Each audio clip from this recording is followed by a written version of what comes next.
U.S. Secretary of State Antony Blinken said today that Russia is preparing to use troops from North Korea in its war against Ukraine. Blinken said there are up to 10,000 North Korean soldiers in Russia right now, and about 8,000 of them are deployed near Kursk, a region in western Russia near the border with Ukraine. We've not yet seen these troops deploy into combat against Ukrainian forces, but we would expect that to happen in the coming days. Russia has been training DPRK soldiers in artillery, UAVs, basic infantry operations, including trench clearing, indicating that they fully intend to use these forces in frontline operations. Should these troops engage in combat or combat support operations against Ukraine, they would become legitimate military targets. Blinken said using troops from North Korea shows Russia is desperate. The U.S. estimates Russia is losing 1,200 soldiers a day in fighting in eastern Ukraine. Well, for more on the North Korean soldiers in Russia and what this could mean for geopolitics, we're joined by North Korea expert Tina Park. She is the CEO of the Park Group and Vice President of the NATO Association of Canada. Tina, thank you so much for making time for us today. Happy to be here. So we had heard that there were some North Korean troops in Russia. Now we're hearing 8,000 near the Ukraine border. Just how significant of an escalation is this? Well, Jacqueline, this is a very significant development which demonstrates the furthering of alignment between North Korea and Russia. This is the first time in 100 years that Russia has asked for help from foreign troops. And the relationship itself between Russia and North Korea was traditionally known as sealed in blood because of Russian involvement in the Korean War. But it's a very important escalation because it shows the widening of the conflict and perhaps showing some weakness on the part of Russia, but also further demonstrating the solidarity between Russia and North Korea. Yeah, Blinken also mentioned that he thinks this is a reflection of Russia's weakness right now. What is your sense of the sort of state of Russia's military capacity at this moment? It is very likely that the Russian troops are exhausted and they are running out of resources. We are certainly aware that North Korea has been providing weapons and other assistance to Russia, as well as, other countries that are in the Russian camp. But I think what's significant about this troops going to Russia and training with the Russian troops is that, we're reaching a new level of conflict where foreign troops are fighting in Russia's war in Ukraine. So what sort of implications or sort of consequences could that potentially have, Tina, if North Korean troops do engage? And as you heard Blinken there, he expects that to happen. And then Ukraine engages with those North Korean troops. Perhaps they're using weapons from, other international allies. What sort of fallout could this have? Well, I think we should be very concerned about the escalation of the conflict in terms of the fighting that would take place on the ground and potentially a lengthier period of those forces engaging on battlefield. We should also be worried about other countries getting, involved in this conflict beyond North Korea, because, now that North Korea is physically involved with the Russian war in Ukraine, South Korea is paying a lot of attention.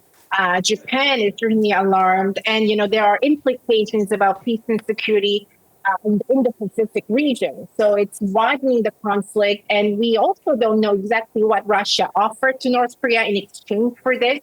But it's likely that they offer some assistance with missile technology or nuclear technology. So North Korea certainly received something in return for doing this. And we should be very concerned about that as well.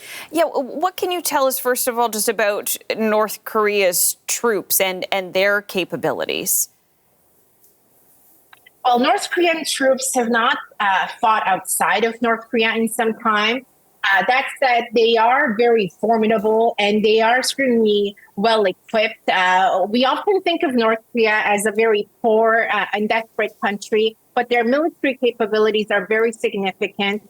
and their forces are very well trained. So we shall see how effective they are, but they are certainly trading with Russians right now. And what we should not forget is that unlike the Russian-Ukrainian, dynamics, where they may have some linkages through family or friends, North Koreans are coming in as mercenary soldiers. So there is a degree of brutality that we should expect.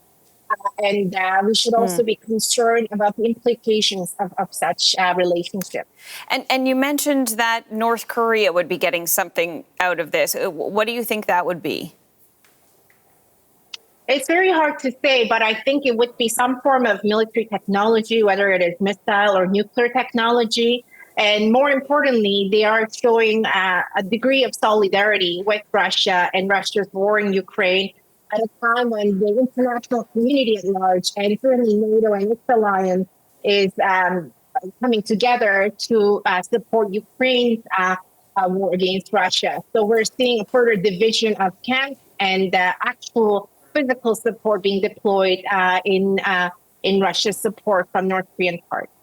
Tina, really appreciate your expertise on this today. Thank you so much for your time. Thank you. That was Tina Park. A two-day conference on the war in Ukraine just wrapped up in Montreal. It was aimed at creating a plan for returning prisoners of war, deported civilians and children back to Ukraine from Russia. The CBC's Sarah Levitt is at the conference and she joins us now live. So Sarah, what came out of this conference? It's called the Montreal Pledge, and it's a number of concrete steps to bring back those prisoners of war as well as deported people from Ukraine to Russia, especially in particular children. Now, this was a summit, the latest of several summits that have been held as part of Ukraine's 10-point peace plan.